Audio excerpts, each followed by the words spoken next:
প্রতিবন্ধী মানুষগুলো জান্নাতে যাবে যদি ঈমান থাকে আর নেক আমল থাকে। যে আপনাদের কই কি জন্য না আসো, সামনে আসো। আমি আমার সাথে দেখা হয় মাঝে মাঝে, দেখতে ছোট মানুষ, আল্লাহ ওরে এমন করে বানাইছেন প্রতিবন্ধী মানুষ। কিন্তু যদি আয়মান আল জাওয়াহিরির মধ্যেও যদি ঈমান থাকে আর নেক আমল থাকে, কিয়ামতের দিনে ও এমন ছোট থাকবে না, আল্লাহ তারে বড় বানায়া সব থেকে সুন্দর বানায়া 6 জন নবীর গুণ দিয়া তারে জান্নাতের মালিক বানায়া দিবে। কালো মানুষ জান্নাতে যাবে, অন্ধ জান্নাতে যাবে, কানে শুনে না এই মানুষগুলো জান্নাতে যাবে, প্রতিবন্ধী মানুষগুলো জান্নাতে যাবে। রবের ওয়াদা, ইন্নাল্লাযীনা আমানু ওয়া আমিলুস সালিহাত লাহুম জান্নাতুন তাজরি মিন তাহতিহাল আনহার যালিকাল ফাওজুল কাবীর।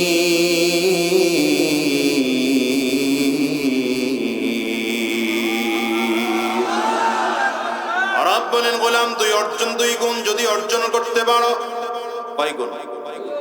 আল্লাহ বলেন যদি 2 গুণ অর্জন করতে পারো, 1 নম্বর গুণ ঈমান যদি অর্জন করতে পারো, 2 নম্বর যদি নেক আমল করতে পারো, আমি আল্লাহ তাআলা তোমাদের ঠিকানা জান্নাত বানায় দিলাম। হাদিসের মধ্যে আসছে কিয়ামতের ময়দানে আমুলনামা দড়ে দড়ে ওজন করা হবে মিজানের পাল্লায়। কারো নেকির পাল্লা ভারী হয়ে যাবে, কারো গুনাহের পাল্লা ভারী।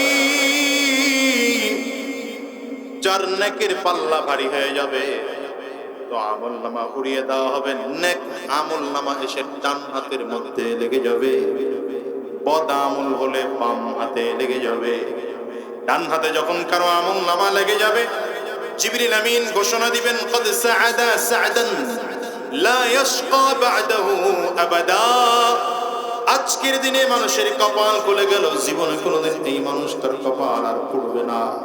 এই ঘোষণা দেওয়ার সাথে সাথে সাথে সাথে 6 জন নবীর গুণ এই মানুষটার মধ্যে চলে আসবে।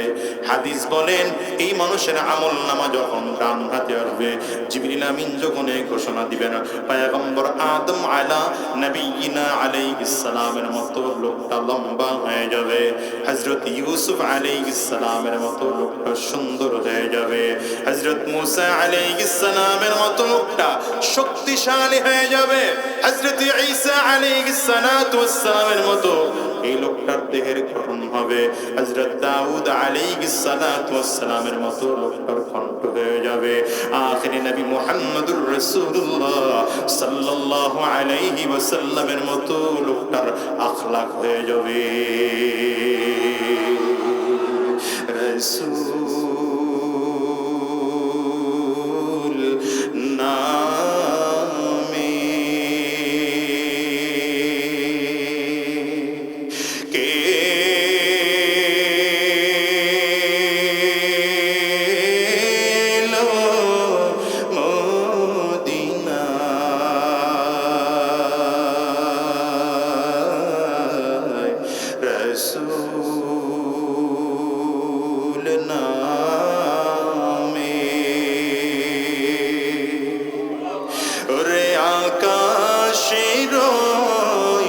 চন্দ্র কেড়ে কষ্ট হয়, আকাশের চন্দ্র কেড়ে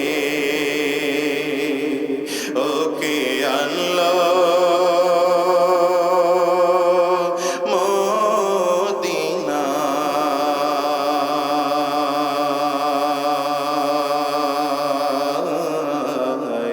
রাসূল নামে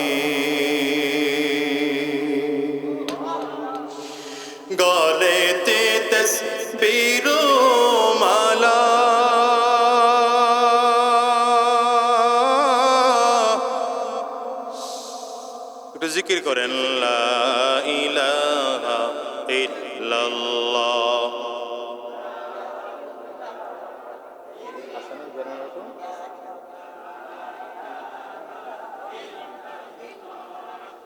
লা ইলাহা ইল্লাল্লাহ, লা ইলাহা ইল্লাল্লাহ, লা ইলাহা ইল্লাল্লাহ, লা ইলাহা ইল্লাল্লাহ, লা ইলাহা ইল্লাল্লাহ, লা ইলাহা ইল্লাল্লাহ, লা ইলাহা ইল্লাল্লাহ, লা ইলাহা ইল্লাল্লাহ, লা ইলাহা ইল্লাল্লাহ। জোরে, লা ইলাহা ইল্লাল্লাহ মুহাম্মাদুর রাসূলুল্লাহ।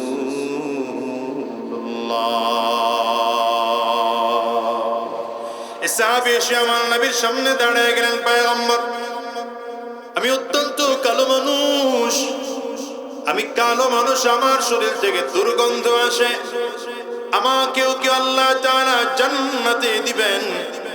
রাসূল আরবী বলছেন, শোনো, তুমি যদি শাহাদাত বরণ করো, যদি শহীদ হয়ে যাও, তুমি সেদিন কালো থাকবে না, তোমার শরীরে দুর্গন্ধ থাকবে না। আল্লাহ সুন্দর বানায়া তোমার আতশ খুশবু দিয়ে, মিশক আম্বর দিয়ে ঘ্রাণ বানায়া বানায়া আল্লাহ তোমার তারপরে জান্নাতে নিয়ে যাবে। এই কালো মানুষটা লাফ দিয়ে দাঁড়ায় গেছে, হুজুর যদি অফার থাকে আমি এখন যুদ্ধে যাব, এখন যাব যুদ্ধে। মাত্র কালিমা পড়ে মুসলমান হয়েছে, এখনো এক ওয়াক্ত নামাজ পড়ে নাই। খেয়াল করেন, খেয়াল করেন, মাত্র কালিমা পড়ে মুসলমান, এক ওয়াক্ত নামাজের সময়ই আসে নাই, এখনো একটা রোজা রাখার সুযোগ হয় নাই, এখনো যাকাত দেওয়ার সুযোগ হয় নাই, এখনো হজ করার সুযোগ হয় নাই। ঈমান আনার পরে যুদ্ধের ময়দানে ঘোষণা শুনে যুদ্ধে চলে গেলেন। যুদ্ধ করে করে আল্লাহর বান্দা শাহাদাত বরণ করলেন। সাহাবায়ে কেরাম যুদ্ধ শেষে যখন শাহাদাতের লাশগুলো একত্রিত করা শুরু করলেন, এই মানুষটাকে দেখে কেউ চিনে না, কারণ এক তো কালো মানুষ, দ্বিতীয় হলো তারে পরিচিত না। নবীজির হাতে হাত দিয়ে কালিমা পড়ে মুসলমান হয়েছে। কোন সাহাবী চেনার কথা না, একজন সাহাবী দাঁড়ায় আসছেন, পয়গম্বর কালো একজন মানুষ, এই মানুষটা আমাদের মানুষ না, কাফিরদের মানুষ, তাকে শহীদদের কাতারে রাখবো না বেঈমানদের কাতারে রাখবো, কোন ভাবে রাখবো জানি না। নবী একটু সিদ্ধান্ত দেন, আমরা সিদ্ধান্ত নিতে পারছি না। পয়গম্বর বললেন, লাশটা আমার কাছে একটু এনে দাঁড় করাও, দেখি লোকটাকে। সাহাবায়ে কেরাম ধরে ধরে ধরে ধরে কালো মানুষের সাহাবীর লাশটা এনে আমার নবীর সামনে ধরলেন। নবীজি কান্না করেন আর বলেন, কালো মানুষ দেখছো বুঝি, এজন্য তার জান্নাতি মনে হয় নাই। শুনো, এই মানুষটা শুধু শহীদ নয়, বরং আশ্চর্য শহীদ। কিয়ামতের ময়দানে এই মানুষটা উঠবে, যদিও তার আমলনামায় এক ওয়াক্ত নামাজ নাই, কারণ নামাজ পড়ার মতো সুযোগই হয় নাই। একটা রোজা তার আমলনামায় নাই, কারণ রোজা রমজান মাস আসে নাই। হয়তো হজ তার আমলনামায় নাই, 1 টাকা দান তার আমলনামায় নাই, কিন্তু কিয়ামতের ময়দানে নিষ্পাপ হইয়া শহীদ হইয়া আল্লাহর জান্নাতে যাবে। নবীজির আখলাক দেখে মানুষগুলো এভাবে কালিমা পড়ে মুসলমান। নবীজি সাহাবায়ে কেরামদেরকে নিয়ে বসা আছেন, মসজিদে নববীর মধ্যে বসা আছেন, যেখানে আবু বকরও আছেন, ওমর ফারুকও আছেন, বড় বড় সব সাহাবীরা আছেন। গ্রাম থেকে একজন বেদুইন ব্যক্তি এসে মসজিদে নববীর মধ্যে ঢুকে দাঁড়ায় পেশাব করা শুরু করছে। কি অবস্থায় দেখেন তো, মসজিদে নববীর মধ্যে ঢুকে দাঁড়িয়ে পেশাব করতেছে। আপনাদের চেয়ারম্যান সাহেবের ইউনিয়ন পরিষদের মধ্যে ঢুকে যদি খুব দাঁড়ায় পেশাব করে, হ্যাঁ, বাইচা ফেরার সুযোগ আছে নাকি? খালি খবর নিয়ে ওরই খবর বানায় বলাবে, খালি খবর আছে ওরই খবর বানায় বলাবে। দু চারজন সাহাবী রাগ করে বাধা দিতে যাবেন, আর নবীজি তাদেরকে বাধা দেন, সাবধান, এর পেশাব করতে দাও, বাধা দিও না। সুবহানাল্লাহ, বাড়ি গিয়ে কয়েন পেশাব করতে দাও, বাধা দিও না। কেন বাধা দিও না? দুইটা হিকমত ছিল আমার নবীর, দুই হিকমত। এক হিকমত হলো, যদি তাকে এখানে পেশাব করতে বাধা দেওয়া হয় তাইলে তার শারীরিক ক্ষতি হবে, কারণ পেশাব করা অবস্থায় যদি হঠাৎ তাকে বন্ধ করে দেওয়া হয় শারীরিক ক্ষতি হবে। আমার নবী শুধু রুহানি ডাক্তার ছিলেন না, নবীজি মানসিক ডাক্তারও ছিলেন আমার নবী। এজন্য চেয়েছেন ব্যক্তি যেন শারীরিকভাবে কোনো কষ্ট না পায়, এজন্য তাকে পেশাব কমপ্লিট করতে দিয়েছেন। দ্বিতীয় নম্বর হলো, আমার নবী তার আখলাক দিয়ে এটা বুঝাইলেন, পেশাব করছে এখানে বাধা দিলে লোকটা কষ্ট পাবে। সে কোন ধর্মের জানি না, কেন এসছে তাও জানি না, কি কারণে এসছে তাও জানি না, হয়তো তার উদ্দেশ্য ভালো থাকতে পারে। যদি আমি বাধা দেই তাইলে ইসলামকে সে ছোট মনে করতে পারে। না না, সাহাবায়ে কেরামদেরকে বললেন পেশাব করতে দাও, যখন পেশাব কমপ্লিট হয়ে যাবে তখন তোমরা পানি দিয়ে ধুয়ে ফেলবা। খেয়াল করে দেখেন, পেশাব করে লোকটার কমপ্লিট হয়ে গেল, আমার নবী খুব আদর করে ডাক দিলেন, এই যুবক শোনো, এদিকে আসো। মুহাব্বত করে ডাকছে, ধমক দিয়ে ডাকে নাই, মুহাব্বত করে ডেকে নবীজি নিজের ডান বগলের কাছে নিয়ে একদম মাথাটাকে নবীজির হাতটাকে ব্যক্তির কাঁধের উপরে দিয়ে বললেন, কেন আসছো তুমি, কারণটা কি? জিজ্ঞাসা করেন নাই কেন পেশাব করলা, এই বেয়াদবিটা কেন করলা, এমন তেমন কথা না, নরমাল আস্তে করে জিজ্ঞাসা করেন কেন আসছো। লোকটা যেন কোনো কথাই বলে না, নবীজির প্রশ্নের কারণে সে জবাব কি দিবে লজ্জায় পড়ে গেছে। এবার আবার নবী ঠান্ডা মাথায় বুঝায়, শোনো, এটা মুসলমানদের ইবাদতের জায়গা, এখানে মুসলমানরা আল্লাহ পাকের কুদরতি কদমে সাজদা দেয়, এখানে মুসলমানরা ইবাদত করে। তুমি দেখো না, আমরা এখানে বসা আছি, আমার কিছু সাহাবীরা বসা আছে, এই জায়গায় পেশাব করা ভালো নয়, এটা অভদ্রতা। ঠান্ডা করে বুঝাই দিয়ে আবার জিজ্ঞাসা করেন, কেন আসছো বলো। লোকটা বলতেছে, আসছি শুনলাম আপনার কাছে নাকি বিভিন্ন জায়গা থেকে সম্পদ আসে, আর দরিদ্র মানুষদেরকে আপনি নাকি দুই হাতে তাদেরকে দান করেন। আমি আসছি দরিদ্র মানুষ দেখে আপনি আমার কোনো সহযোগিতা করেন কিনা। নবীজি কোনো কথা বললেন না, পরিচয়টাও জানতে চাইলেন না। বাইতুল মালের দায়িত্বে যেই সাহাবী আছেন তাকে ডাকলেন, ডেকে বললেন, এই মানুষটাকে বাইতুল মাল থেকে কিছু সম্পদ তাকে দিয়ে দাও। বাইতুল মাল থেকে সম্পদ দিয়ে দেওয়ার পরে আমার নবী আবারও প্রশ্ন করলেন, কোথা থেকে এসছো? লম্বা দূরের পথ সফর করে এসেছো। কিভাবে এসেছো? কিভাবে আসছো মানে? আপনারা যদি আমারে বলেন হুজুর ঢাকা থেকে কেমনে আসছেন, তাইলে প্রশ্ন হবে, আমি গাড়িতে আসছি না প্রাইভেট কারে আসছি, না হেলিকপ্টারে আসছি, না রিকশায় আসছি, ঠিক না? নবীজি জিজ্ঞাসা করলেন কেমনে আসছো, অর্থাৎ নবী বুঝাইতে চাইলেন পায়ে হেঁটে আসছো না ঘোড়ায় সাওয়ার হয়ে আসছো। লোকটা বলে, আপনি আমার দিকে তাকায় দেখেন না, মানে জবাব হলো ওই টাইপের জবাব, আমার দিকে তাকায় দেখেন না, শরীর গায়ে ধুলাবালি, জামা কাপড়ের ধুলাবালি, আমার ঘোড়া নাই, উট নাই, হেঁটে হেঁটে হেঁটে এত দূরের পথ আসা লাগলো। আমার নবী খুব নরম কণ্ঠে বাইতুল মালের দারোয়ানকে দায়িত্ব দিয়ে বললেন, আমার এই ভাইটাকে আমাদের এই পালের মধ্য থেকে সব থেকে শক্তিশালী একটা উট তারে দিয়ে দাও। একটা উট দিয়ে দাও। ওই সময় উট মানে দামি সওয়ারি।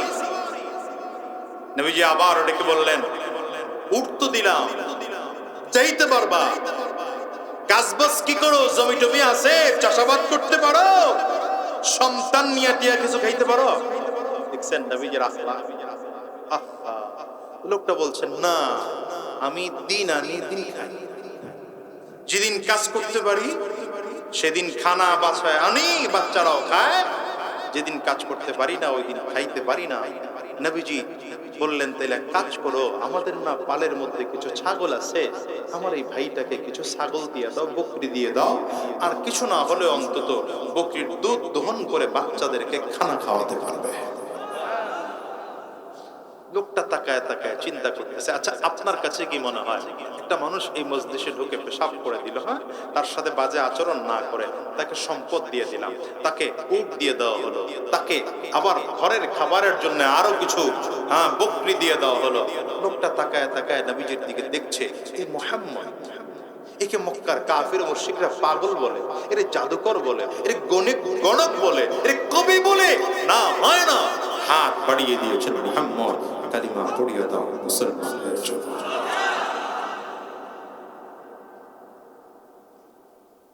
কালিমা পড়িয়ে দাও, মুসলমান হয়ে যাব। আখলাক কত চমৎকার আপনি জানেন? একজন মানুষকে শুধু আখলাক দিয়ে ভালো বানানো যায়। আমাদের দেশের স্ত্রীরা ভালো না, কেন ভালো না? কারণ হলো স্বামীর আখলাক ভালো। এদেশের স্বামী ভালো না অনেকে বলে, কারণ স্ত্রীর আখলাক ভালো না। স্ত্রীর চরিত্র যদি ভালো হতো, স্বামীকে ভালোবাসা দিয়ে সে মুহাব্বত দিয়ে ভরপুর করে রাখতো, সে আর একদিকে নজর দেওয়ার সুযোগই পেত।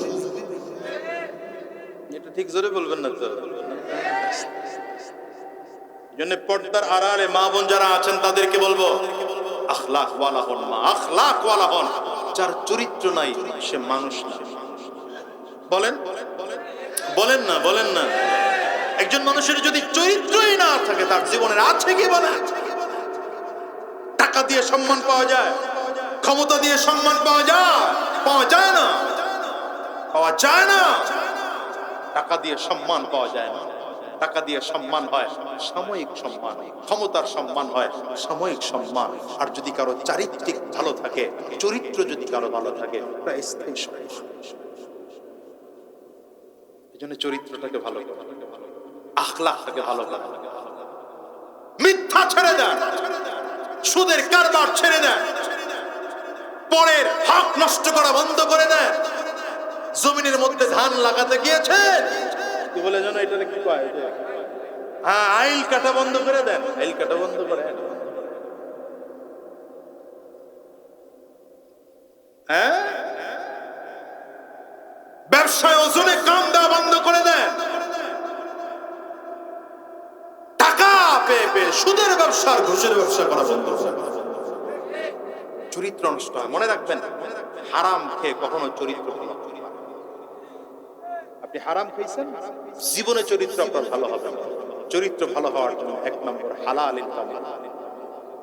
আমি আস্তে আস্তে বলতেছিলাম, আমাদের দেশের অবস্থা হলো এমন, আমরা সবাই একা ভালো থাকতে চাই, সমাজকে নিয়ে ভালো থাকতে চাই না। একা ভালো থাকতে চাই মানে সমাজ গোল্লায় যাক। কথা বলে, সমাজ গোল্লায় যাক, আমি একা ভালো থাকবো। আর ইসলামের থিওরি হলো না, আমার জীবন প্রয়োজনে চলে যাবে, বাঁচবো তো সবাই মিলে বাঁচবো। আমি একা ভালো থাকবো এই জন্য সুদ খাই, আমি একা ভালো থাকবো এই জন্য ঘুষ খাই, আমি একা ভালো থাকবো এই জন্য পরের হক নষ্ট করি, আমি একা ভালো থাকবো। ভাই ভাইয়ের সাথে ঝগড়া করে কেন মামলা হবে দুই ভাইয়ের মধ্যে? বাপ পড়ে গেছে জমির বন্টন নিয়ে, দুই ভাইয়ের মধ্যে মামলা হবে কেন? বলেন আমাকে, এখানে মামলা হওয়ার কি আছে? বাপ পড়ে গেছে, একজন আলেমের কাছে চলে যান, একজন অ্যাডভোকেটের কাছে চলে যান, মিরাজ সম্পর্কে যার জ্ঞান বলো তার কাছে চলে যান। সম্পদ দুই ভাই সমান সমান বন্টন করে নিয়ে খাইতে থাকেন। বোনরে বাদ দিয়া কি কর? আবার অনেকে যুক্তি দেয়, ইসলাম তো এমনি বোন করে অর্ধেক দিছে, ইসলামই ঠকাইছে, আমরা ঠকাইলে কি হয়েছে? নাউজুবিল্লাহ। মোটামুটি আগামী বছর মাহফিল হইলে শেষ দিন বলবেন না। ইসলাম বোনের অধিকার অর্ধেক দিয়েছে, তার মানে কি এর থেকে কম দিতে পারবে না। এর থেকে দেখছেন, বলেন সব রোগী বয়ে রয়েছে, সব এই রোগী বয়ে রয়েছে। ভাই যতটুকু পাবে বোন তার কত পাবে? অর্ধেক পাবে। তার মানে এর থেকে নিচে হবে না, বেশি দিলে দাও না। দুই ভাইয়ের একজন বোন, দুই ভাই মিলে বলো না যে বাবার সম্পত্তিতে আমরা দুই ভাই 3 একর করে পেয়েছি, তুই তো মাত্র 1.5 একর পেয়েছস, যে আমরা দুই ভাই মিলে আরো 50% করে দিয়ে দিলাম। হ্যাঁ না, ওইটা তো করেন না। বরঞ্চ আপনি সিস্টেমটাই করেন এমন, ভাগ করার সময় বাড়ির সামনের ভাগটা আপনার বোনরে দিছেন, কোনটা বাড়ির পেছনের ভাগটা, এরপরে গিয়া কয় বোন তুই তো আসলে এখানে থাকবি না, তাহলে জমির এমনি দাম টাম খুব নাই, 70-80 করে মানুষ বলে, তুই এক কাজ কর 40 করে আমারে দিয়া। বোন কি করবে? আর অপারগ হয়ে দলিল দিয়ে দিছে, এবার টাকা নিয়ে ঘোরানো শুরু হয়েছে। মাশাআল্লাহ, বোন মরছে কবে, ভাগিনাও বুড়ো হয়ে গেছে, এখনো জমির টাকা পরিশোধ হয়নি। আপনি জান্নাতে যাবেন এত সহজ?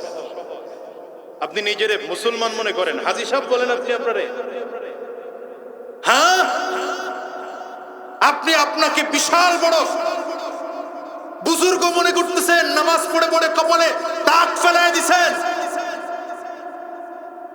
মসজিদ কমিটির সভাপতি হয়েছেন আপনি। আপনার মতো জালেমের দুনিয়ার একটা দ্বিতীয়টা না। জীবনে এলাকা দাওয়াত আমার এই ওয়াজের পরে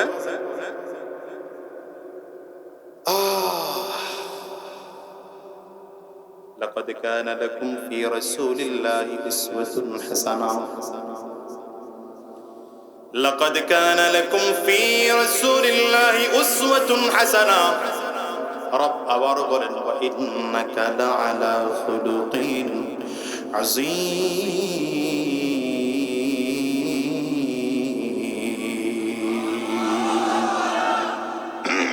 হ্যাঁ মুসলমান, তোমাদের জন্য রয়েছে নবীজির মধ্যে গ্রহণ করার মতো উত্তম আদর্শ। আমার নবীর আখলাক, আমার নবীর আদর্শ, আমার নবীর সিরাত দুনিয়ার অন্য মানুষদের মতো নয়, বরঞ্চ আমার নবীর আখলাক, আমার নবীর সিরাত, আমার নবীর আখলাক গোটা পৃথিবীর মধ্যে সব থেকে উত্তম আখলাক, মহান আখলাক।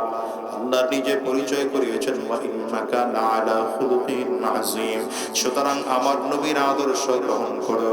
সক্রেটিস, প্লেটো, অ্যারিস্টটল, মৌসুতন এদের আদর্শ গ্রহণ করিও না। জান্নাতে যদি যেতে চাও নবীর আদর্শ লইয়া জমিন থেকে বিদায় হও। কত চমৎকার আমার নবীর আদর্শ জানো? সাহাবায়ে কেরাম যুদ্ধ শেষ করে কিছু মানুষদেরকে অ্যারেস্ট করে নিয়ে আসতেছেন।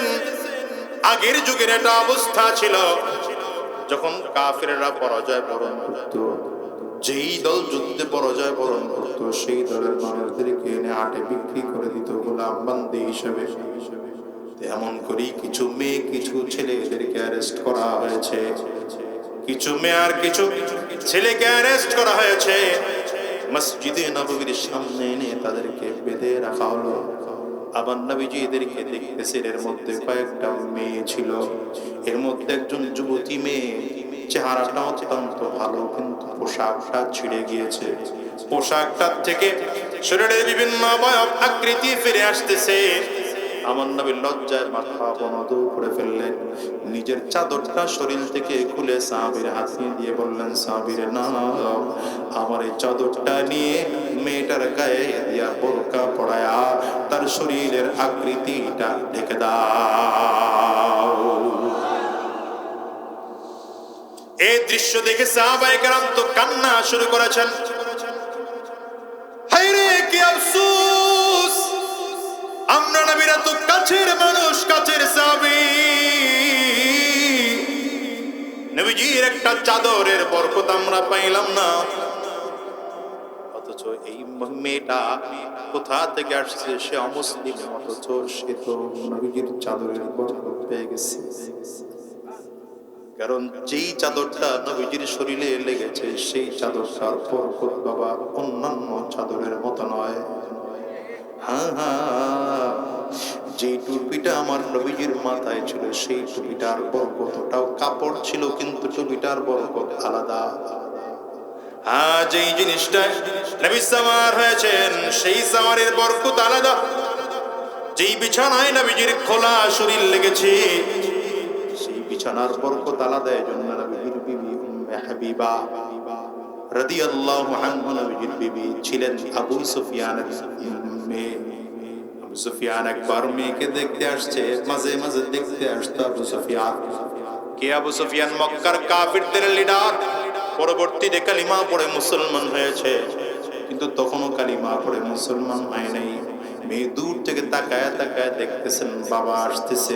এই ঘরের মেয়েরা যারা আছে, স্বামীকে কি পরিমাণ মুহাব্বত করতে হয়, কি পরিমাণ সম্মান দিতে হয়, নবীজির বিবি উম্মে হাবিবার থেকে এটা শিখে নেন। উম্মে হাবিবা দূর থেকে তাকায় দেখে বাবা আসতেছে, বাবাকে মক্কার লিডার আবু সুফিয়ান, মক্কার লিডার আসতেছে, বাবাকে আমন্ত্রণ জানাবে দূরের কথা, বরঞ্চ বাবারে দেখে দৌড়ে ঘরের মধ্যে ঢুকছেন। আবু সুফিয়ান ঘরের মধ্যে ঢুকে তাকায় দেখতেছে বিছানায় যে চাদরটা ছিল, চাদরটা আবু সুফিয়ান তাকায় দেখি নিজের মেয়েটা চাদরটা সরায় নিয়ে ভাঁজ করে আরেক জায়গায় রাখতেছে। খালি বিছানায় নিজের বাবাকে বসাবে জন্যে আবু সুফিয়ান দরজায় দাঁড়ায় লজ্জিত হয়ে মেয়েকে বলল, মারে তুমি নিজের ইমানদার দাবি করো, মুহাম্মদের বিবি তুমি। আমি হয়তো ইমানদার না, কিন্তু আমি মক্কার সবথেকে বড় লিডার, আমার সম্পদ মোটেও কম নয়। তবে আমার এই দেখি বিছানার থেকে কাপড়টা কেন সরাইলা? আমারে কি তুমি বিছানার এই চাদরের যোগ্য মনে করো না, নাকি চাদরটা আমার যোগ্য না, তুমি কি মনে করে সরাইলা? মেয়েটা সাফ জবাব দেয়, বাবা তুমি আমার বাবা হিসাবে মহাব্বত তোমার প্রতি আমার মোটেও কম নয়, কিন্তু তুমি কি জানো আমার বিছানায় যে চাদরটা বিছানো ছিল, এখানে আমার নবী মুহাম্মদুর রাসূলুল্লাহ, আমার নবী মাঝে মাঝে খালি গায়ে বিছানার মধ্যে সে ঘুমায়, শুয়ে থাকে। যেই চাদরে আমার নবীর শরীর মোবারক লেগেছে, সেই বিছানায় তুমি বাবা হলো একটা কাফিরকে আমি বসতে দিতে পারি না।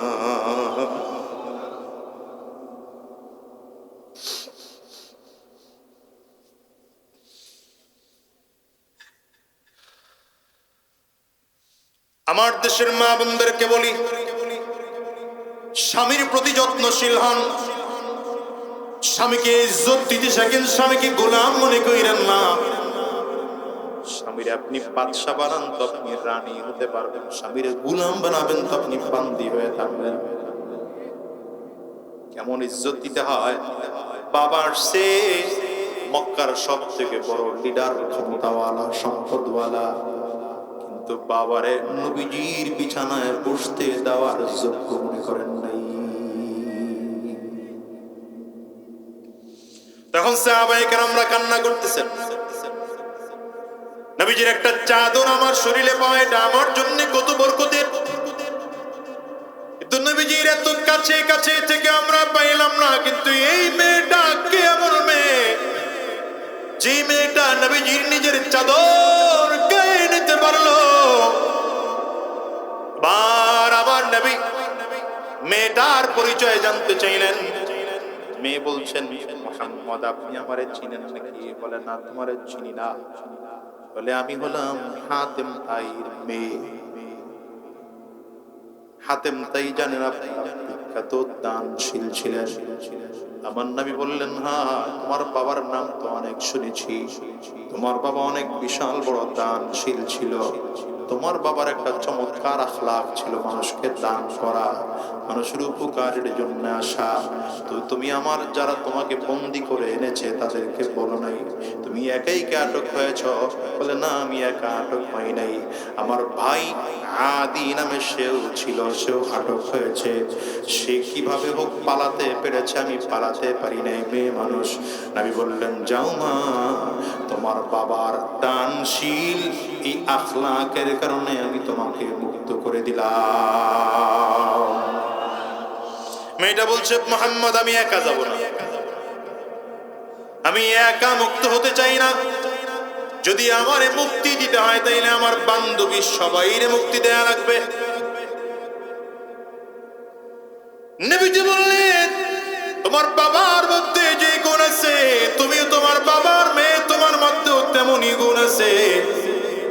তুমি মুক্তি হতে চাও, তুমি ভালো করে জানো আমি এতজনকে মুক্তি দেব না। তারপর তুমি যেহেতু মুক্তি চাইলা, বোঝা গেল তোমার বাবার গুণ তোমার মধ্যে কিছুটা আছে। যাও মা, আমি তোমার এই গুণের কারণে, তোমার বাবার গুণের কারণে তোমারে মুক্তি দিয়েছি, আর তোমার গুণের কারণে তোমার সব বান্ধবীদেরকেও মুক্তি দিয়ে দিলাম। এদেরকে হাত থেকে হ্যান্ডকাপ করে দেওয়া হলো। সব বান্ধবীরা মিলে একসাথে দাঁড়ায় দাঁড়ায় চিন্তা করতেছে, মুহাম্মদ আমাদেরকে অ্যারেস্ট করে নিয়ে আসছে। চাইলে বাজারে বিক্রি করতে পারতো, চাইলে দাসী হিসেবে বিক্রি করতে পারতো, কিন্তু না, আমাদেরকে তো বিক্রি করলো না, আমাদেরকে ইজ্জত দিল। আমরা আর দেরি করবো না। নবীজির সামনে দাঁড়ায় চাটা ডেকে মলিন করে আমার নবীজির সামনে দাঁড়ায় বলছেন, মুহাম্মদ দেরি করতে চাই না, কালিমা পড়া দেন, আমরা মুসলমান হয়ে যাব। সব মেয়েরা কালিমা পড়ে মুসলমান হয়ে গিয়েছে। নবীজি তাদেরকে দিন শিখালেন, দিন শেখা বাড়িতে ফেরত পাঠাবেন। হাতিম তাইর মেয়েকে পাহারা দেওয়ার জন্য দুইজন যুবক সাহাবীকে পাঠায় দিলেন, সাথে যাও, লম্বা রাস্তা, যদি পথে কেউ আঘাত করে তাহলে দেখবা মেয়েটাকে যেন কেউ আঘাত করতে না পারে। ইসলাম নারীকে কি পরিমাণ মর্যাদা দিয়েছে দেখো তো মুসলমান। তুমি মনে করো ইসলাম নারীদেরকে ঠকিয়েছে, তুমি মনে করো ইসলাম নারীদেরকে পর্দার মধ্যে ঢুকিয়েছে। না না মা, আমি তোমাদেরকে বলি ভালো করে শোনো, পর্দা মানে হলো ইসলাম তোমাকে রক্ষা কবচ দিয়েছে। পর্দা মানে হলো ইসলাম তোমাকে আবৃত করে রাখতে চায়। ইসলাম মানে হলো, পর্দা মানে হলো ইসলাম তোমাকে সম্মানিত করতে চায়। জানো, তোমাকে নবীর মা বানিয়েছেন, তোমাকে ওয়ালিদের মা বানিয়েছেন, তোমাকে সাহাবীদের মা বানিয়েছেন। তোমার কারণে কত মানুষ আল্লাহ ওয়ালি হয়েছে। তুমি তো ইজ্জত বুঝো না, ইজ্জত না বুঝা ওই রেস্তার তালে তালে পয়ডা বোরখাও নামাইছো। আগে ছিল 5 পিস, তা নামাইয়া 3 পিস করছো। 3 পিসটা নামাইয়া 2 পিস বানাইছো। 2 পিসও নামাইতে নামাইতে এখন 1 পিস রাখছো, আর বাকি সব বাদ দিছো। ইজ্জত বাড়ে নাই, ইজ্জত কমেছে। যেই যুগের মেয়েরা পর্দা করত সেই যুগে ধর্ষণ কম হতো, হতো না ধর্ষণ। আর এই যুগের মেয়েরা পর্দা কম করে, এই জন্য ধর্ষিত হয়। এই কথা আপনাদের কাছে ভালো লাগে না, আমি বুঝি, তারপরেও বলি। পর্দার আড়ালের মা বোনদেরকে বলবো, পর্দা করবা তো ইজ্জত তোমার বাড়বে। বলেন, পর্দা করবা তো ইজ্জত তোমার বাড়বে, পর্দা ছাড়বা ইজ্জত নষ্ট হবে। হাতেম তাইয়ের মেয়েকে 2 সাহাবী নিয়ে রওনা,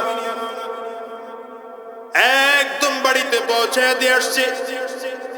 বাড়িতে পৌঁছায় দিয়ে আসলে হাতেম তাইয়ের আরেক ছেলে, মানে হলো ওই মেয়েটার ভাই আদি নামের ছেলেটা, যে পালায়ন করে চলে গিয়েছিল, সে ডাক দেয়, আমি তো পালায় আসছি, তুমি কেমনে আসলা? বলে, আমি তোমার মতো পালায় আসি নাই, আমি রাজার মতো মুহাম্মদের কাছ থেকে সম্মানের সহিত বিদায় নিয়া বডিগার্ড নিয়ে বাড়িতে হাজির। ভাই সন্দেহ করে বলে, শোনো, তুমি আমার ঘর থেকে বের হয়ে যাও। এই যে 2 জন যুবক তোমার সাথে নিয়ে আসছে লম্বা পথ, এর মধ্যে দিন অতিবাহিত হয়েছে, রাত অতিবাহিত হয়েছে।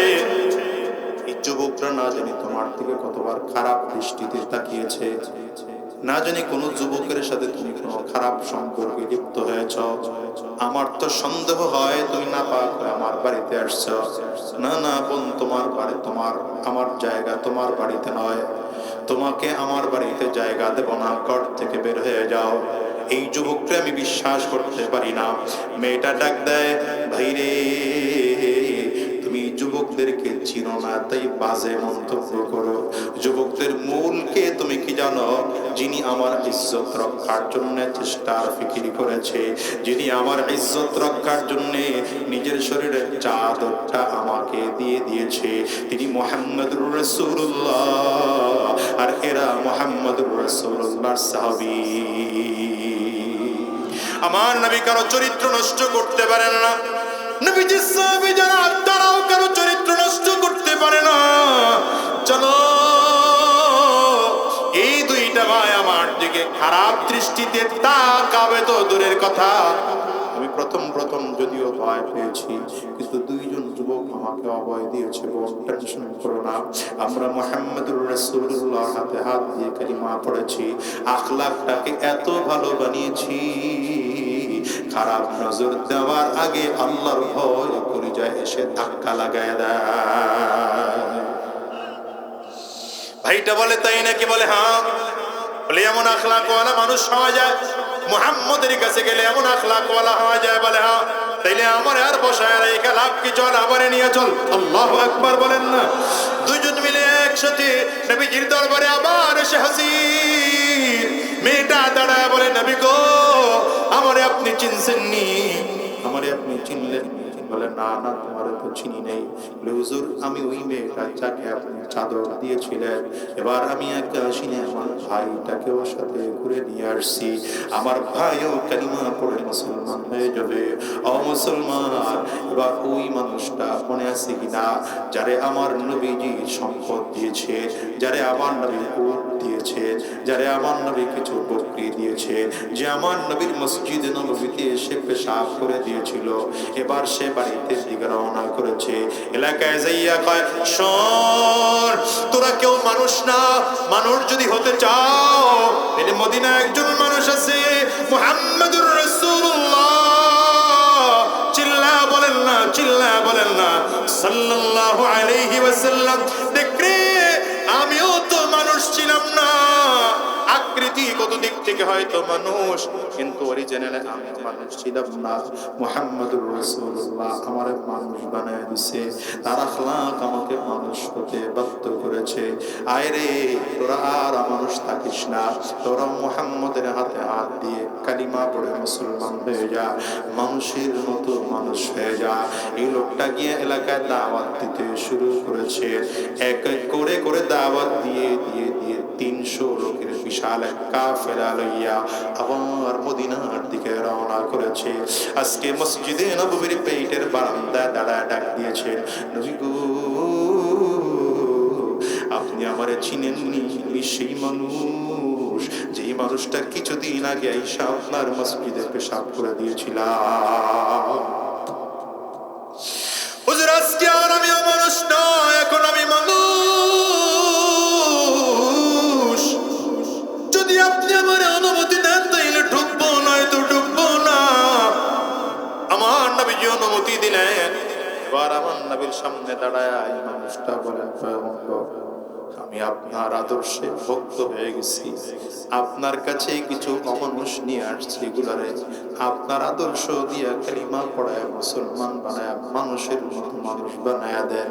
জোর একজন দুইজন 300 মানুষ নিয়ে আপনার কাছে হাজির। দুনিয়ার মুসলমান, মানুষ তো হইলাম, মানুষের মতো মানুষ হইতে পারলাম না।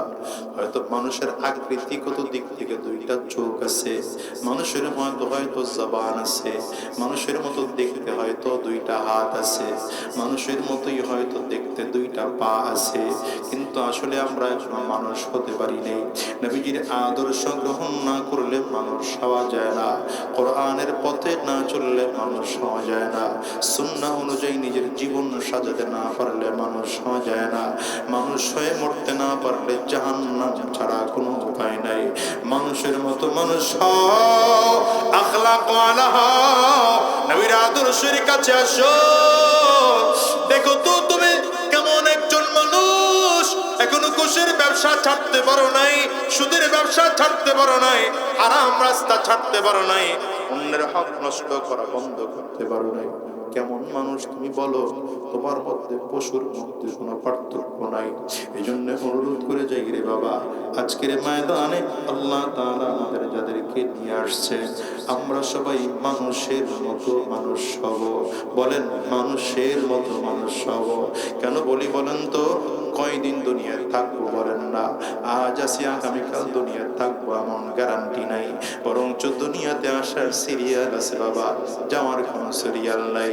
এই দুনিয়াকে দাদা আসে, তারপরে বাবা আসে, তারপরে সন্তান আসে। যাওয়ার সময় এমন হয় দাদা দুনিয়ায় থাকে, নাতি জমিন থেকে বিদায় হয়, বাবা দুনিয়ায় থাকে, সন্তান জমিন থেকে বিদায় হয়। এমন হয় কি হয় না? চিৎকার করে একটু আওয়াজ করে বলেন না। আজকের এই মজলিসেও তাকায় দেখে কত মানুষজন আছে মা হারা, কত মানুষজন আছে বাবা হারা, কত মানুষজন আছে ভাই জমিন থেকে বিদায় হয়ে গেছে, কত মানুষজন এমন আছে বোনটা জমিন থেকে বিদায় হয়ে গেছে, কত মানুষজন এমন আছে বাবা জমিন থেকে বিদায়, কত মানুষজন এমন আছে মা জমিন থেকে বিদায়। এমন আছে না নাই? চিল্লায় বলেন না। আজকের এই মজলিসে কার কার ঘরে মা মুখ হাতটা উঁচা করে দেখা, কার কার ঘরে বাবা না? আপনারাও হাতটা উঁচা করে একটু দেখান, হাতগুলো তুলে রাখে। আমার যুবকেরা তাকায় তাকায় দেখো মা হারা মানুষদের দিলের অবস্থা কেমন হয়, মা হারা মানুষদের চোখের অবস্থা কেমন হয়। এ যুবক, এতগুলো মানুষ হাত তুলেছে, এদের চেহারার দিকে তাকায় দেখো। কারো চক্ষু দুইটা লাল, কারো চোখের কোটায় পানি, কারো চোখ দিয়ে হয়তো লাল বেয়ে বেয়ে পানিগুলো পড়ে। পর্দার আড়ালের মার বোন যারা আছে, অনেকেই তো মাকে হারিয়েছেন, বাবাকেও হারিয়েছে। এই দুনিয়াটা এমনই পর, এই দুনিয়া কেউ চিরজীবন থাকার জন্য আসে নাই। সব জমিন থেকে বিদায় হওয়া লাগবে। সাবধান, আজরাইল কিন্তু পেছনে ঘুর ঘুর করে ঘুরে। যেদিন আমার মালিকের আদেশ হয়ে যাবে, আজরাইল জান কবজ করে নিয়ে যাবে। আরে আজরাইল জান কবজ করে নিয়ে গেলে বাড়ি গাড়ি সম্পদ দুনিয়ার কোনো কিছুই থাকবে না। 5টা কাপড় বা পুরুষ হলে 3টা কাপড়ের প্যাকেট হয়ে জমিনে শুয়ে থাকতে হবে। হিসাব মিলে দেখেন না, খবর বড় ভয়ঙ্কর। খবরের টাকাওয়ালা পরিচয় চলবে না, ক্ষমতাওয়ালার পরিচয় চলবে না, কোন সম্মানী মানুষ দুনিয়া ছিলেন এমন পরিচয় চলবে না। খবর শুধু বলে আনা বাইতুল জুলমা, আনা বাইতুল ওয়াহদা, আনা বাইতুত তুরাব। খবর বলে আমি বড় একাকির ঘর, আমি অন্ধকার ঘর, আমার কাছে সাথীও নাই, বাতি নাই, দুনিয়ার কোনো কিছুই নাই। খবর বলে আমি শুধু চিনি আমল, ভালো আমল করে যদি আসতে পারো আমি খবর ভালো আচরণ করব। আর যদি ভালো আমল করে আসতে না পারো, কপাল পরার দল, আমি কবর দুই দিকের মাটিগুলো একত্রিত হইয়া এত যদি গুনাহগারের লাশটাকে চাপ মারবো, এক পাজরের হাড্ডি কিন্তু আরেক পাজরে নিয়ে পৌঁছায় দেব। এই জন্য অনুরোধ করে যাই রে বাবা, আজকের ময়দান থেকে পাক্কা সাচ্চা দিলে তওবা করে ফেলো। হারাম রাস্তায় আর কদম বাড়াবো না, শয়তানি রাস্তায় আর কদম বাড়াবো না, গুনাহের পথে আর কদম বাড়াবো না। পর্দার আড়ালের মার বোনদেরকে বলবো, মাগো হারাম রাস্তায় কদম বাড়াও না, পর্দার বাইরে চলো না। যতদিন এই জমিনে বেঁচে থাকবো রবের গোলামি করব। কারা কারা ওয়াদা করতে তৈয়ার আছেন? 2টা হাত উঁচা করে আমার আল্লাহকে দেখা, আওয়াজ দিয়ে চিৎকার করে জোরে ডাকলেন আল্লাহ, আরো জোরে আল্লাহ। চোখে পানি না আসলে কান্নার বাঁধ ধরে ডেকে বলেন আল্লাহ।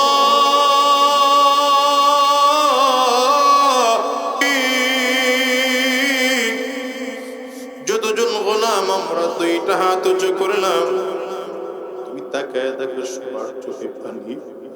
কারো ঘরে মা নাই, কারো ঘরে বাবা নাই, আব্বা আম্মা হারিয়ে কেউ কান্না করে, কেউ গুনাহের কথা স্মরণ করে কান্না করে গো আল্লাহ। সবাই মিলে ওয়াদা করলাম আর হারাম রাস্তায় চলবো না, আর শয়তানি রাস্তায় চলবো না, আর গুনাহের পথে চলবো না, আর হারাম রাস্তায় কদম বাড়াবো না। যতদিন দুনিয়া থাকবো তোমার গোলামি করব। আল্লাহ তুমি কবুল করে নাও, কবুল করে নাও। চিল্লা বলো আমিন। আওয়াজ দিয়ে আরো জোরে বলেন আল্লাহ।